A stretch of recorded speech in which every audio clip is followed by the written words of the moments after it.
এক গ্রামে একজন সৎ ও দরিদ্র কৃষক ছিলেন। তিনি দুধ থেকে দই ও মাখন তৈরি করে বাজারে বিক্রি করতেন।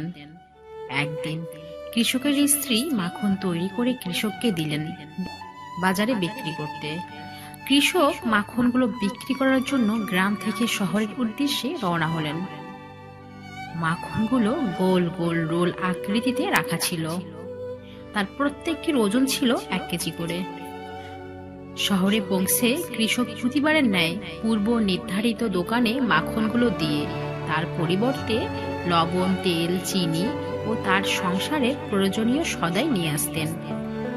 একদিন কৃষক দোকান থেকে চলে যাওয়ার পরে দোকানদার মাখনের বানানো রোলগুলো ফ্রিজে রাখার সময় ভাবলেন, ওজন ঠিক আছে কিনা একবার পরীক্ষা করে দেখা যাক।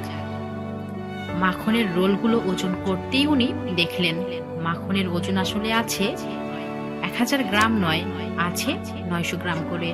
পরের সপ্তাহে যখন আবার কৃষক সেই দোকানে মাখন বিক্রি করতে গেলেন, দোকানের সামনে পৌঁছানোর সঙ্গে সঙ্গে দোকানদার কৃষকের উদ্দেশ্যে চিৎকার করে বলতে লাগলেন, বেরিয়ে যাও আমার দোকান থেকে। এবার থেকে কোনো বেইমান চিটিংবাজের সাথে ব্যবসা করব না। আমার দোকানে আর কোনোদিন পা রাখবে না। 900 গ্রাম মাখন 1 কেজি বলে বিক্রি করা লোকটার মুখ আমি আর দেখতে চাই না। কৃষক বিনম্রভাবে কম্পিত স্বরে দোকানদারকে বললেন, দাদা, দয়া করে রাগ করবেন না। আসলে আমি একজন খুবই গরিব মানুষ। দাড়িপাল্লা বা বাটখারা কেনার মতো পয়সা আমার নেই। তাই আপনার থেকে প্রতিবার যে 1 কেজি করে চিনি নিয়ে যেতাম, সেটাই দাড়িপাল্লার এক পাশে রেখে অন্য পাশে মাখনের রোল উঠিয়ে মেপে নিয়ে আসতাম।